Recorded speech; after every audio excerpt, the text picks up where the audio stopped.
there's a lot more opportunity than you expect. And thankfully, the opportunities have grown quite dramatically. I'm a huge believer and a huge proponent in not coming to Israel as a charity case, much more the opposite. Come to Israel because, you will increase your quality of life in many cases. Shalom Aleichem, and welcome to Shark Tank, the podcast about the challenges and opportunities of being a Ben Torah in the workforce. This week, we sit down with Jeremy Lustman. Jeremy created and leads DLA Piper's Israel Group, which includes over 300 lawyers throughout the firm. But we barely spoke about Jeremy's legal career. That's because we spent the entire time speaking about Jeremy's non-stop Chesed activities, his fascinating Aliyah story, and his tight-knit relationship with his Rabbeim. My name is Yaakov Wolff, and this is Shark Tank.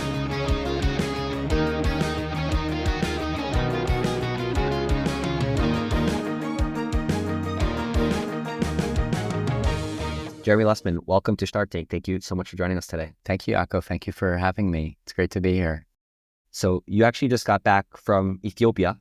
You're originally from America. You live in Israel. You do business globally. So can you tell us what you're doing in Ethiopia last week? Sure. I was given this unbelievable privilege to take part in a fairly small delegation. It was big for the organization, but it was fairly small. We were about 14 people with an incredible organization called Operation Ethiopia that was founded by a wonderful eye surgeon, Morris Hartstein, and his wife, Elisa Hartstein. They're based in Renana.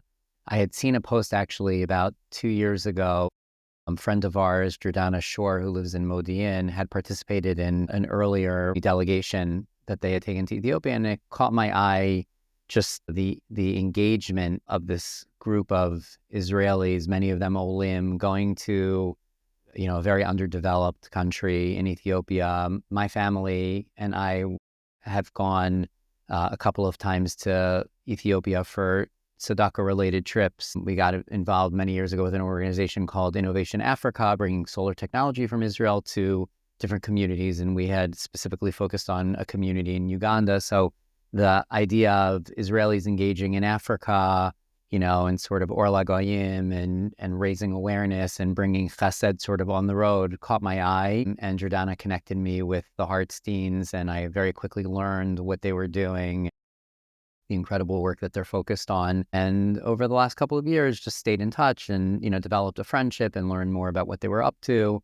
And then I saw, and then obviously we all paused in our own way and all were dealing with our own journeys and challenges over the last year. But I saw a couple of months ago, it looked like they were re-engaging, that Dr. Hartstein had taken a trip and they were planning ahead towards a volunteer mission. So I just reached out and said, I don't know if there are openings for non-medical volunteers, but would be very interested if there was an opportunity. Long story short, there was a spot for me. They invited me to come along. And basically what we did, it was four surgeons, 4 eye ophthalmologists, Dr. Hartstein and 3 others, one of whom trains with him at Asaf HaRofeh, and 2 others, and 2 medical students, and 2 chofshim that had just gotten out of the army, and a couple of others, some of their close friends from Renana, others. And it's all focused on providing eye care to these populations in Ethiopia, to literally thousands of patients in Ethiopia that have virtually no care. And so what we did was we were involved in implementing mobile eye clinics, both in the Jewish community. Normally they operate very heavily in Gondar, but because of the civil war and the challenges going on there, so they weren't going there this trip. So we focused on the Jewish community in Addis, and then a big non-Jewish community in one of the Christian Catholic missionaries.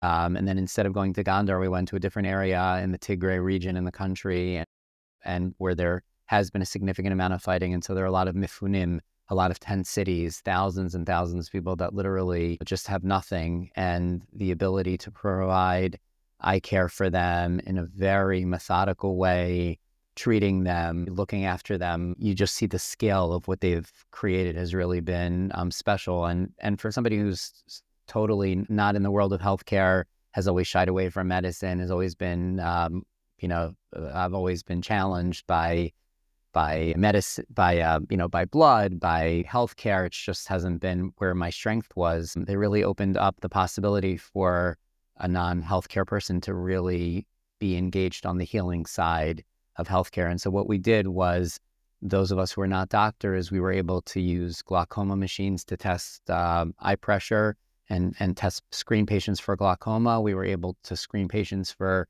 vision testing, with eye charts, and to be able to see where they fell. We were able to administer, once a doctor saw them, we were able to fit them for reading glasses and acted as essentially a pharmacy to administer drops for them. So we basically went into these different areas, set up, and we all broke into different stations. There was a whole registration component for how you bring a patient in and properly record them and register them. And so there were many different tasks that we could be involved in. And then separately, it was just anything that was connected to eye care. One thing that this organization has done so beautifully is they've sponsored cataract campaigns.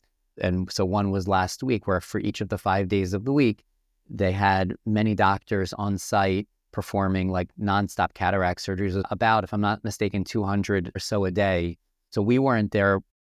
Obviously, the non-doctors, of course, weren't there performing surgery, but Dr. Hartstein and the other doctors, our role during last week was not to actually perform the surgeries. We went into the OR and watched a couple of surgeries, which was fascinating. Then we had an opportunity to engage in the aftercare of these cataract surgeries. So the day after, the cataract patients are wearing patches, and they need the patches taken off, and they need antibiotics administered and whatnot. And so to just be in front of these incredible people, many of whom are elderly, who have not had health care, many of them, unfortunately, from an eyesight perspective, are blind because they've never been treated. They're now having cataract surgery. We have the zchus of taking off these patches, sort of putting our fingers in front of them to see if they read our number, 2 fingers, 3 fingers, whatever, carefully.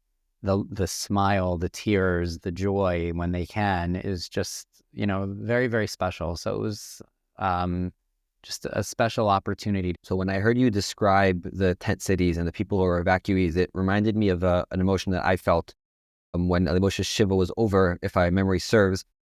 Around Thursday or Friday, the Shiva was winding to a close, and there was the next casualty. I think during the week of Shiva, it was somewhat quiet. There was even like a little 24-hour pause or something.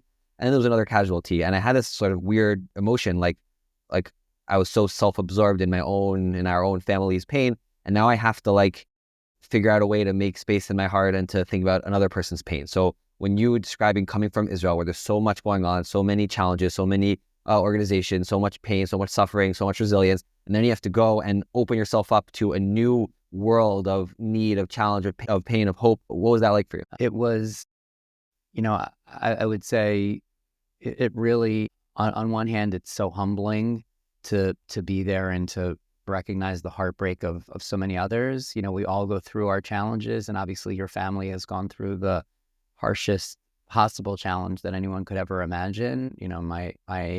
My heart and prayers continue to be very much with your family, your extended family, and so heartbroken for what you've gone through. But everybody has gone through trauma, challenges in our own way. And I think that as harsh as those challenges have been and continue to be for many, it's, I think, recognizing that there are many others out there that have had it a lot worse.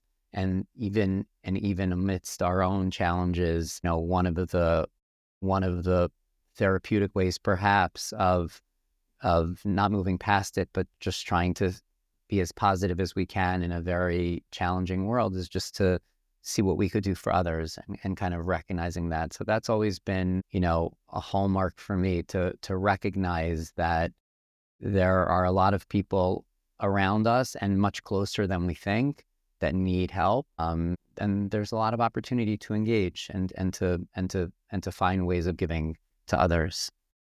Right. The Rambam describes how a poor person is obligated to give tzedakah also. And I guess one of the things you could interpret from there is the fact that it's not about inserting yourself on some sort of ladder of how sorry it should be for me and then just sort of enjoying that place.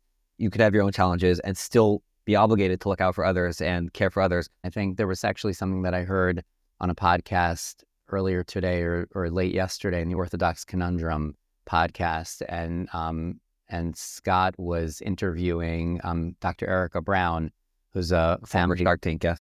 Awesome. Okay, I didn't listen to that episode. She's a rock star. She's awesome, and we had the privilege of being neighbors and friends in Silver Spring for many years before we moved.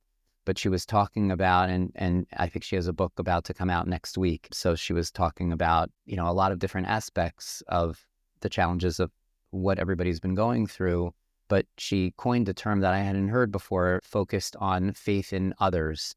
And there's obviously our faith vis-a-vis Hashem, but there's also faith in humanity and recognizing the goodness in others. And she coined the term faith deposits, basically the idea that we come across so many scenarios amidst our pain that are things that we need to grab a hold of and celebrate and focus on. And whether that is a kind person who did something, a person who did something kind for you today, whether it's a simcha that you had, grabbing hold of that and not looking at positive moments as fleeting in time, but like almost grabbing hold of them and almost putting them in your bank, and Ki'ilu, just like you have your bank and you put money into the bank and the money is there and it's growing interest, etc. The idea that, we have to bottle up these positive moments in our lives. And thank God we have many of them. There's a lot to be thankful for. And just even the small moments, waking up in the morning and having your spouse near you and your kids healthy and another day of accomplishment and, a great cup of coffee or a great walk in the park, whatever it is, there are a lot of positive moments that we have, and bottling those up and putting them into the faith bank, so to speak, was a powerful concept for me, because I think that too often we say, okay, that was a great simcha last week, 2 weeks ago, but now we're dealing with hardship and sort of that simcha has sailed.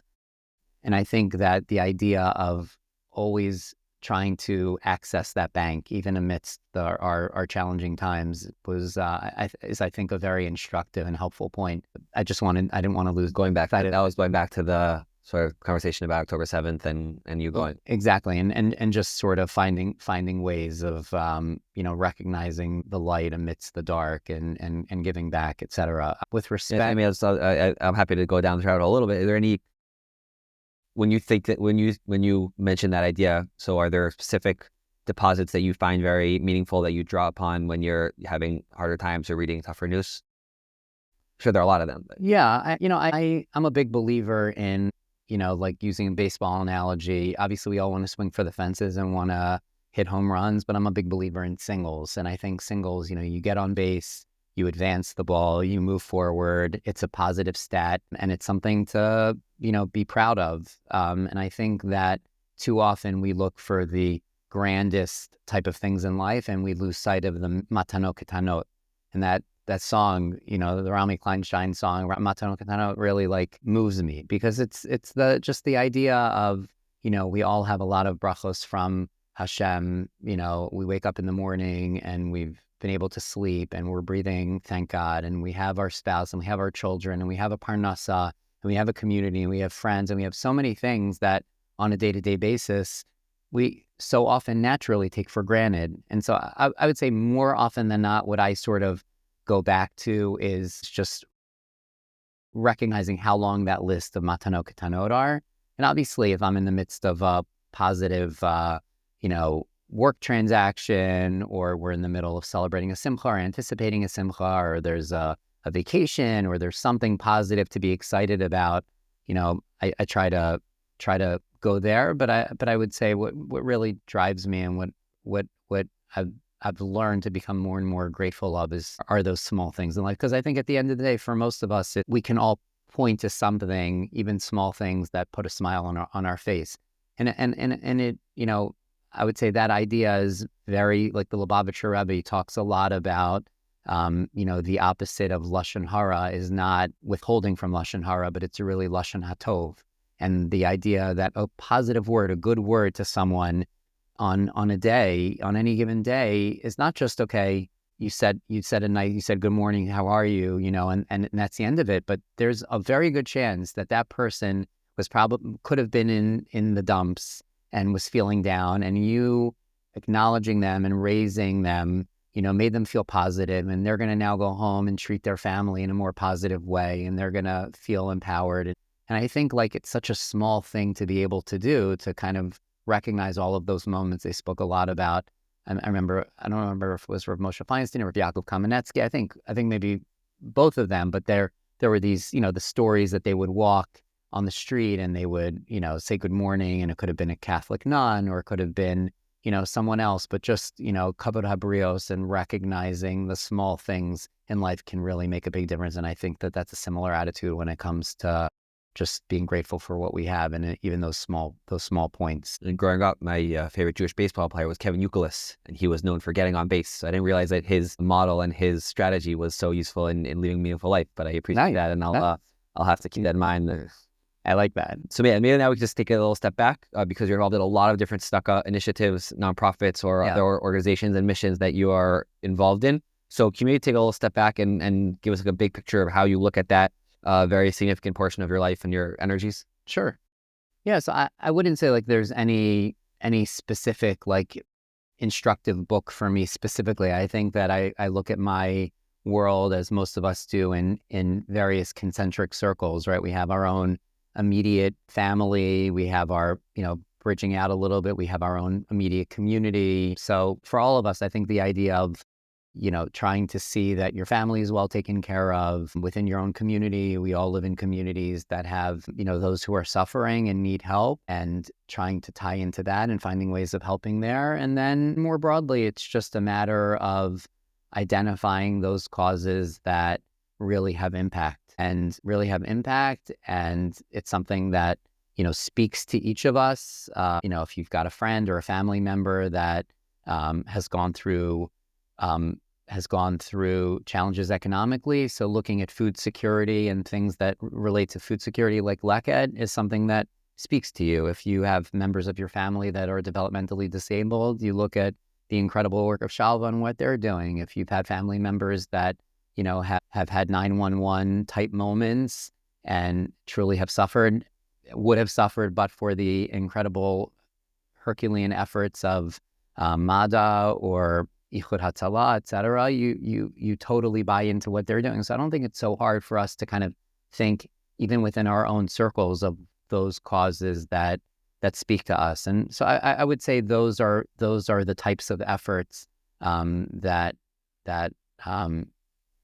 really interest me. And specifically in Israel, I think that we have a mentality, especially as Olim, that nothing is too far removed from us. In America, when you think about big organizations, when you think about big amutot, they're located thousands of miles away from you. Your ability to actually get in front of them, to actually engage and have an impact is limited. Your ability to get away from work and travel, and your ability to get to people senior in the organization, is really hard. And most of the time it's not going to happen. Whereas in Israel, we only live an hour or two away from almost everywhere. Your ability to access is right there. You don't have to wait months and months to get a meeting. You can just show up, and, and maybe you have to network a little bit to get to the right person, but it's 2 steps removed, not 6 steps removed. And I think that there's a real drive and a real interest to find ways of giving back. And the fact that it's so accessible and available really makes that all the more attractive. So I remember over COVID specifically, one thing that kind of comes to mind where I started getting involved in Hatzalah was everybody was home. We were all dealing with COVID in the early days of COVID. There weren't any big fancy dinners or anything like that where fundraising was going on. But I had an opportunity, just through my relationships. I had met Eli Beer before, and I had known other volunteers in Hatzalah, and our office is in Tel Aviv, and we try to be very engaged in the local Tel Aviv community. And I remember just hearing from one of the people within Hatzalah that there are a lot of Hatzalah volunteers in Tel Aviv, like on a daily basis. And we just sort of came up with the idea, why don't we just sponsor, like a burger lunch for them, just sort of put the word out that between, 3 and 6, we did it at Bodega, who are awesome, and, it's incredible business, incredible family, that runs it.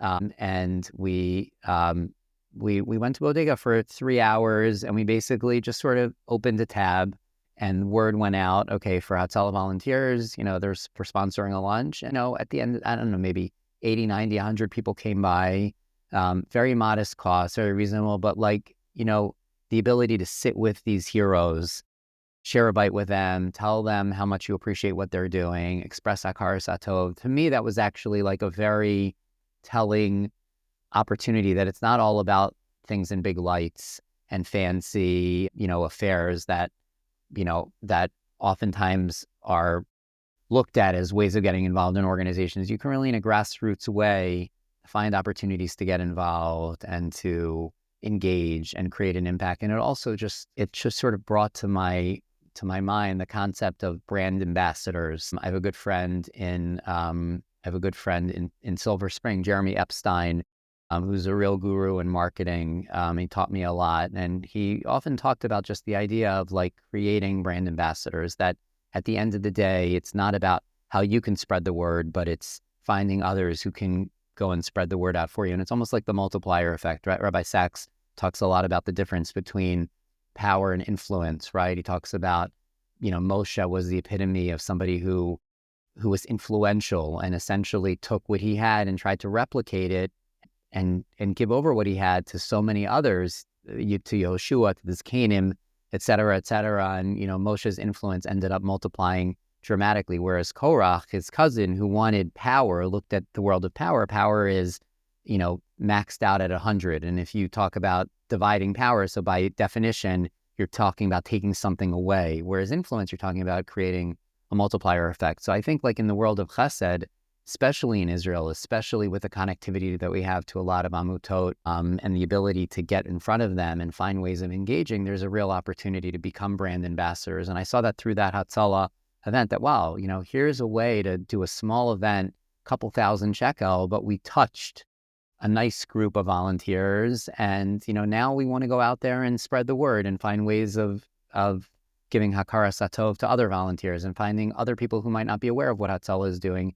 And I think it's similar with Leket. Leket has their warehouse, and everything incredible that they do there, but they have farms all over the country, and they have individual farmers who are, who need guidance and help and et cetera. And I think to kind of recognize the ways of bringing Chesed, making Chesed accessible to the masses, and being able to spread the incredible work of these organizations is something that really speaks to me. So your own family, community, and then just, like I said, the broader initiatives that speak to us.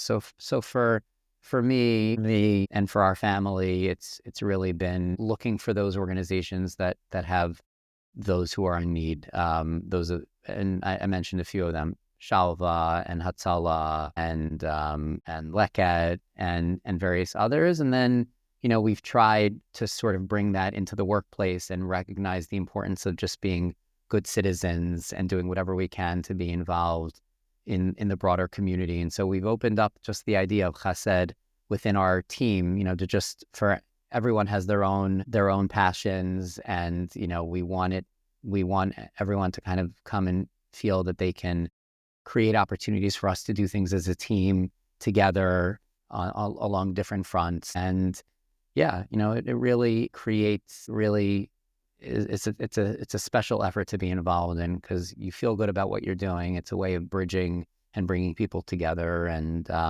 it's something that I'm very appreciative for. And I'm going to take a guess here, and correct me if I'm wrong.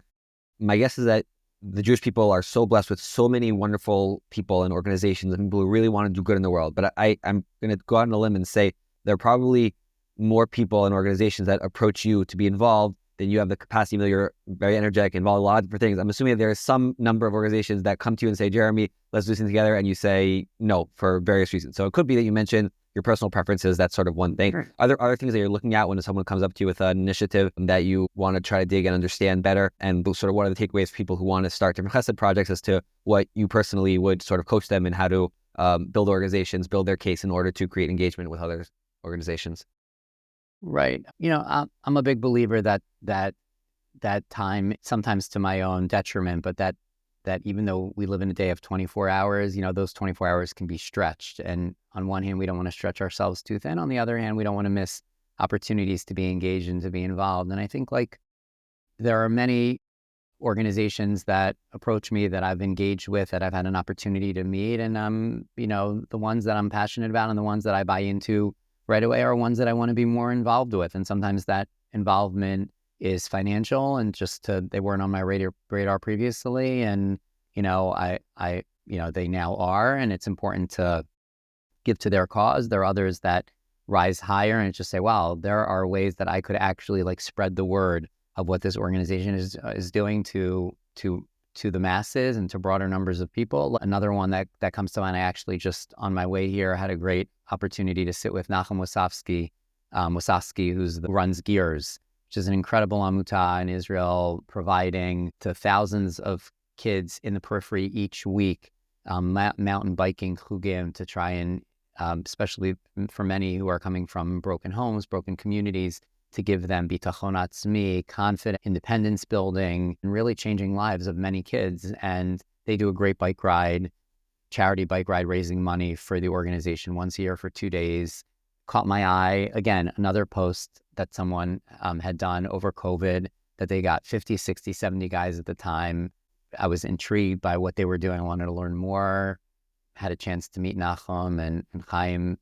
They run the organization together, and very quickly saw that this is a great opportunity to be with a chevra. It's nice to do chesed with other people and not do it alone, to do something fun, to raise awareness.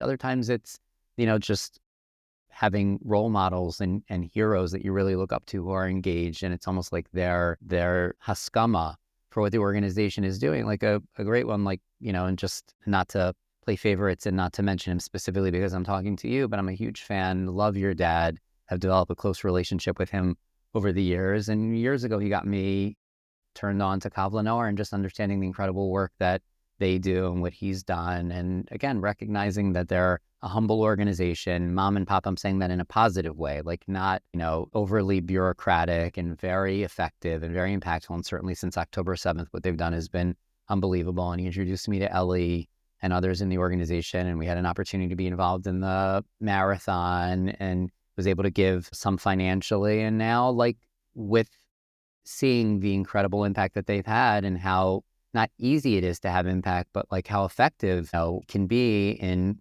creating impact. It's with your dad's encouragement and Josh Hexter and others. It's an organization that I'm getting more involved in now, which I'm grateful for. So sometimes you never know where the exact impact will be, or the exact where the exact involvement will be. But I think it's just keeping your eyes open. And I think we all have an ability to recognize the people and the efforts that we want to be connected to. Sometimes you come across a great person, you have a great interaction. You're like, I don't know how I'm going to engage with this person again, but I really want to find a way of doing so, or my wife and I talk a lot about, people that uplift us and those that don't uplift us. And we want to focus our efforts on those friends, on those relationships that uplift us. And I think it's the same thing with people that you engage with and organizations, that sometimes you come across an organization, you're like, wow, they are doing incredible things. I know I want to find a way of being involved.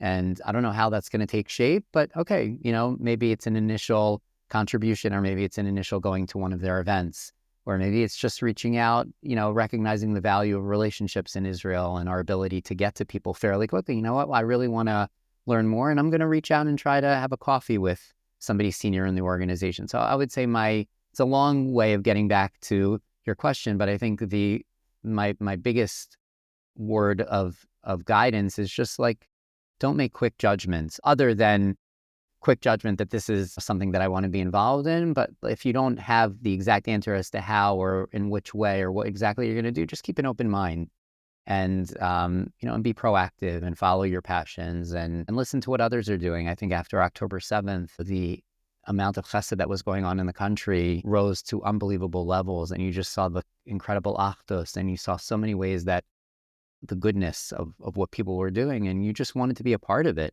And whether it was barbecues or packaging things for soldiers or picking in the fields or going to visit, our holy soldiers and those who were injured in rehab centers, there's no end to ways of being involved. And I think we just saw that, no one wants to restrict chesed, and just to look for those opportunities. Right. So that's a great segue to my next question, which is, I've heard this from people, just to frame the question this way. You're friendly and a sort of similar age to my father-in-law. So with friends in my generation, so a generation below, who are younger, starting their families, starting their careers, I've heard people say, when I'm in Jeremy's place in life and I'm a partner and my kids aren't so little and wake up at all hours of the night, then I'll be able to do lots of chesed. Then I'll be able to do a lot of other things. But now I'm stretched by my own sort of getting my career off the ground, getting my family off the ground. But you were talking about the fact that we should be looking for ways to sort of stretch ourselves in the right way for chesed. So maybe can you talk to that point a little bit, to those who are a little more, feel more bogged down by the day-to-day of their careers and their families and don't feel like they have the space for chesed right now? Right. No, it's a great question. I think that, the world of chesed is this incredible continuum, and it's not all or nothing. And I think if you just subscribe to the fact that it's not all or nothing, we all have time for some chesed. And again, going back to chesed on a very human level is just train yourself to say good morning to people and keep your eyes open for people who might need something. When you and I were walking into the building and you noticed someone who looked a little bit lost, and being able to say, could I help you? Like, that's a chesed. So I think chesed on a very basic level is thinking about others and not thinking about yourself, just sort of looking outward. So I think that's a no-brainer, no matter how small or big you are. Even the youngest kids, I think, you see those kids in shul that are at an ufruf, running to grab candy bags for other kids and do something for others. So I think a lot of that is chinuch in the home, follow the role models of your parents, grandparents, seeing what they've done, and recognizing that the ability to instill chesed from a philosophical perspective is not that challenging. And then from a timing perspective, those in earlier stages of career might not have as much time, but maybe it's, as a family, saying, okay, you know what, on Friday, instead of going out to breakfast with my wife or whatever it is, so maybe we take a drive and grab a coffee and instead go and visit someone in the hospital. Or I think finding small moments is much more accessible than people recognize. And I would say when I was your age, I was also cautious with, organizations would approach and be like, and we were living in America at the time, and it was like, I don't have a lot of money to give. You don't want my $10 check, my $18 check, my $36. Well, okay. And it forces you to give, and to be approached is humbling, and you want to find opportunities to give. But, I would say for me, it's been a sea change being in Israel, because I feel that the combination in America of both being a younger person without funds to give and real time to donate, and at the same time feeling that, okay, I'm writing a check to some organization that's in Brooklyn, New York, I'm in Maryland, or in Chicago, Illinois, I'm in Maryland, they're not going to know me. I'm not going to have any ability. Whereas in Israel, I think that we should feel empowered with the fact that there's chesed all around us, and there's a lot of opportunity in your own Dalet Amos, and whether it's your shul, whether it's your kid's school, whether it's, and to just say, okay, I don't have all the time in the world, but I'm happy to be part of an advisory committee. I'm happy to help raise some money. I'm happy to send a couple of emails. There are a lot of things that we can do to be engaged. And I think because in Israel, we have the accessibility to these organizations and to the people who are running these organizations, and organizations to actually know who you are, I think it's empowering for even the youngest among us to find ways of being involved. You had a great definition of chesed where you talked about looking outward and being sensitive to the world around you and being there to help others, which I think is very, very beautiful. And I think it takes us to the question of Aliyah. I just had a conversation last night with someone who's considering Aliyah, and it was very heartwarming to hear the tone that you were expressing before with your own Aliyah. We can call it impact Aliyah. I'm going to come and see where I can give, where I can help, and where I can be chesed oriented in my Aliyah. Whereas sometimes I'll speak to people who are considering Aliyah, and it seems to be a much more, will able to get the salary that I'm looking for, able to get the house that I want to live in, and get the community, get. So I'm wondering if you talk to that point and how what your advice would be for Olim as far as having that impact Aliyah focus. And maybe I'll just add one more point to the question, which is the fact that knowing a lot of Israelis as I do now, you don't necessarily want to be an Israeli feeling like the Americans come and fix you and you're their charity case. So maybe you could talk about your Aliyah journey a little bit, and then how you have it as a chesed focused journey in your case? Sure. So, I mean, I'm also like you, I'm very involved and have engaged certainly in the last year, certainly before the last year, but much more front and center in the last year, particularly in the legal community. There are a lot of lawyers in the United States, some in London, but more in the United States, that are trying to find their way into Israel. And I think with everything going on in Israel, anti-Semitism in the United States, and just sort of people taking a step back from life for 30 seconds, just saying, okay, is this where we see our legacy being? I remember having a coffee a couple months ago with my good friend, Noam Eisenberg, and we were just talking about the idea of, okay, 40 years ago, 30 years ago, you would be sitting in America and you would be able to look ahead in 40 years and say, okay, this is what, my life in America is going to look like, or would you have stayed? If you could forecast. And I think the ability now to, we're living through historic times, unfortunately, with a lot of pain, but I think it's created it's really crystallized for so many the unbelievable gift of Medinat Yisrael that we have, and the opportunity that we have to be here. And understandably, in America, there's very much a mentality of, I need to make X in order to live even a modest lifestyle. If I have multiple kids and I want to put them through day school tuition, and I want to buy a home in a religious community, that is attractive, and healthcare costs, et cetera, you recognize that there's a real pressure that, wow, I need to actually make like a lot of money from, when we were younger, like just sort of the numbers of hundreds and hundreds of thousands of dollars before I can even save a penny. And I think part of the conversation with future Olim here is, there's a lot more opportunity than you expect. And thankfully, the opportunities have grown quite dramatically. I'm a huge believer and a huge proponent in not coming to Israel as a charity case, much more the opposite, come to Israel because, you will increase your quality of life in many cases. Again, I'm not denigrating. I had a lovely life, a wonderful life in Maryland, a lot of Hakar Satov. I don't look at the United States, I can't believe I live there. I'm so grateful that I lived there during the years that I lived there, but I'm so even more grateful that I moved to Israel when I did. And I think that it's just the concept of being here is overwhelming for so many. How are we going to do it? Where are we going to find a community? How are we going to make ends meet? And when you distill it and say, first of all, thank God the Olim community here has grown so dramatically. And it's not only families, but it's college students, it's post-grad students, the vibrancy of what's going on in Herzliya, in Tel Aviv, 126 community, and others in Jerusalem. It's really empowering to see. It's exciting to see. So I think that for any community, age bracket, socioeconomic or academic or work-wise, whatever you're focused on, there's a community for you in Israel. And I think that there's a sense of, okay, salaries are considerably lower in Israel. How am I going to manage?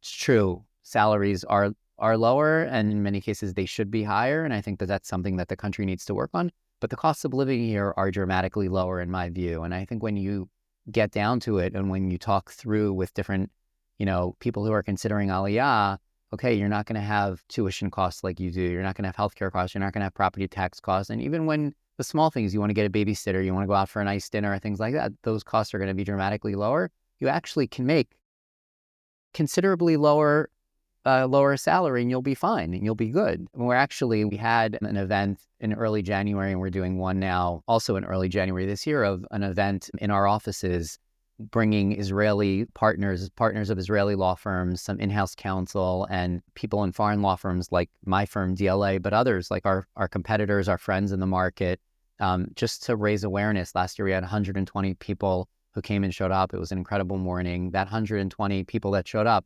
and we did a subsequent event in London, actually led to a small mission that we hosted in Israel about a month later to bring these people to law firms, open doors to them, to various companies. And one for sure that I know of, but I think two have already moved and accepted jobs. So the idea of opening doors and being able to show how it's much more accessible than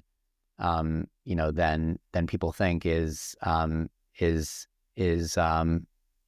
important. For our own Aliyah, we came at a different time. We came 15 and a half years ago. I was working for my company then, and it actually is a situation where it was a really challenging time the market. And it's one of those situations where my wife and I talk a lot about, just Hashem moments. We were living during a year that had incredible challenges in the economy. A lot of people in the world of finance, investment, corporate mergers and acquisitions were losing their jobs, whether it was investment banks, accounting firm, law firms. A lot of my colleagues were losing their job. I really felt that my job was very vulnerable. At the same time, my wife and I had received a couple of invitations for one specific week for simchas going on in Israel. And we said, you know what, we have this opportunity to go to Israel. Let's run to Israel for these smachot. And it was happening in the midst of all of this going on. And I had an opportunity while I was here to open my eyes for 5 minutes and talk to a couple of people and say, wait a second, maybe there's an opportunity now amidst this most challenging of times to throw out this Israel concept to my company that had never really focused on Israel before, and just opening their eyes to the possibilities of being here. And I gained chizuk by talking to some senior people here during that week, which caused me, when I went back to the States, to put together a business plan, not being afraid of no, recognizing, okay, the answer might be no, but it's certainly going to be no if you don't ask and you don't try to fashion, what you're interested in. And so I went to senior partners in my firm. I said, I think here's an opportunity to focus on Israel. We're growing as an organization around the world. Israel seems to be moving up the food chain. Let me go to Israel for a year. I'll take a pay cut. It'll be an opportunity. And the way that I looked at it, not fearing failure, that if it's a total failure, okay, a year from now, I'm going to have to look for a new job. But I already felt like I was looking for a new job at that time. So it was almost a way of buying a year, recognizing the opportunity, and Baruch Hashem, one thing led to the next. And we had an opportunity to come for the year. We looked at it as a family adventure. We didn't make Aliyah initially. I think every family who's considering coming has to do what works best for them. Some say, you know what, the only way I'm going to get there is if I sell my house, if I make Aliyah, do it right away. And for others, it's, we want to make sure that we can see the seeds of potential and hopeful success, and once you have that. So for us, we did it more on a trial basis, but it ended up working out well, Baruch Hashem. Well, there's so much more that we should really love to dive into. Maybe we'll have to do a part 2 at some point, but we are running a little bit short on time. So I think actually the last question I want to ask you is about your relationship with your Rabbeim. The Mishnah says, Aseh l'cha Rab, which is a value which you all believe in. But people who are, beyond yeshiva and they're working and they're busy, and, in Israel especially, they're, the shuls don't necessarily have a robust rabbinate position, or assistant rabbis. It doesn't really exist so much. But you have maintained close relations with some of your Rabbeim. Maybe you'll talk about that a little bit, and maybe specifically if you have advice to people as to how best to carve out the time, the space to keep those relationships, or to find the right relationships, and why it's important in your, being so busy career, but having that anchor of a Rebbe-Talmud relationship. Sure. I would say for me, it really started when I went to Shalavim. And I was, first year in Shalavim, and the guidance that I received from, I forgot who it was before getting there, is Shalavim is this incredible place of learning, but it's not a place where Rabbeim are going to come over to you and put their arms around you and hug you. And if you want to create a relationship with a Rebbe, you have to be proactive about it. And I was very focused on, there were a couple of Rabbeim there that I ended up really aligning with and developed a very close affinity for. And Rabbi Yammer was first and foremost. Rabbi Yammer, who's now the Rosh Yeshiva, was then the first year Rebbe. And he learned we had shir in the morning, chavrusa and shir in the morning. And then every afternoon he had a chavrusa with Rav Hendler, who's now the Rosh Yeshiva of the Yeshiva in Ramla. They were the closest of chavrusas, and they sat in a memorial room. And he said, anytime anybody has any questions, come to me. And I almost made it a point, in my head, I'm like, okay, am I being too annoying? But I made it a point of at least a couple times a week of going and asking a question and trying to engage. And for me, that actually was incredible. It really forged a close relationship. In Shana Bet, I did that with Rav Yaakov, who subsequently became the Rosh Yeshiva. And your chavrusas had quite a... I know. You were engaging, had quite a track record. Absolutely. But I think being proactive, recognizing, kind of like what we were saying earlier, recognizing people that you want to engage with and being part of, and not being afraid to engage. So I think we all go through different periods of life, and I think that you can have different Rabbeim from different parts of your life, and hopefully create a relationship and maintain that relationship. Growing up, right around the time that I was bar mitzvah, Rabbi Weinreb became the Rav of my shul in Baltimore, and I had this chus of developing a close relationship with him. And when he left the shul and went on to the OU, and now he spends a lot of time in Israel, and, still have the opportunity to be in touch with him. Friends of mine, close friends of mine, Rabbi David Gottlieb in Beit Shemesh is one of my oldest, closest friends. chavrusas, wears two hats with me. He's a super close friend, and our families get together, and very much like family. And at the same time, he's an unbelievable resource and Rav, and I don't hesitate to ask him questions or try to access his shiurim and his Torah. Rabbi Aryeh Leibowitz is a relatively new Rebbe for me, but in the world of COVID, I had heard for a couple of years earlier, I'd been listening to his Daf Yomi. It was all on YU Torah, and then suddenly COVID happens, and suddenly everybody's home, and Rabbeim, like Rabbi Leibowitz and others, opened their shuls up to the world. And suddenly I was live on Shir with him every single day, and still to this day, it's almost, I work very, very hard to be on his Shir live every day, and it's created a very special friendship and relationship and opportunity to engage and to really glean from them. And thankfully now, and you were mentioning it, that unfortunately a lot of communities in Israel don't have that Rav, that of the shul mentality in the same way. But I think one of the positive aspects of what the growing Anglo community has done here is it really has fostered a real need for it. And you look at Rabbi Rosner's community, and what he's done in Beit Shemesh has been unbelievable. For years in Chashmonim, we had a community Rav, but certainly wasn't of the model that we're used to. And now in the last couple of years, we have a new shul Rav, we have a new community Rav who are unbelievable. There's a lot of engagement. And so I think like my guiding principle is not being intimidated, feeling open to engage, recognizing where every Rav is comfortable in their own ways. Some are more comfortable socially, some are more comfortable, with a question privately, some want you to attend in the masses their shiurim. So I think it's being able to recognize where Rabbeim and Rabbanim have their most joy and finding ways of tapping into that. My eyes are always open. I'm always looking for another one, Rav Shai Schechter. I had an opportunity a number of years ago to spend a Shabbos with him at a cousin of mine's Sheva Brachos, and it was a very small group. And I was like, wow, here's this unbelievable Rav who's Marbitz Torah, has thousands of shiurim. When would I ever have access? Baruch Hashem, I have this opportunity, and now his shiurim are very much a part of my world, and I've managed to maintain a relationship and staying in close contact, etc. And so I think like just keeping your eyes open and recognizing the opportunities to engage. And I think Rabbanim want to have that Rebbe Talmud relationship and to find ways of, and I think being able to share the impact that they've had with you is something that really empowers them. And so that's, something that definitely, has driven me over the years. That's beautiful. We're gonna have to do another part 2 because there's so much more, but I think I'll give a spoiler to the listeners that don't know Jeremy personally as well, is that the people you keep on talking about, the relationships, the connections, the communities that you continue to build and be involved in are certainly something which drives you professionally also. So maybe we'll have to reconvene and talk about that a little more in depth. But Jeremy, thank you so much for coming out here today and for sharing all those wonderful stories and ideas. Yaakov, thank you for having me. And I'm such a huge fan of Shark Tank, and what you've done with it is incredible, and really just continue to, have such wonderful hashpah on so many people. And the incredible work that you're doing is something I really look up to, and I'm grateful, for the invitation and to sit together with you. Thank you so much. Thank you.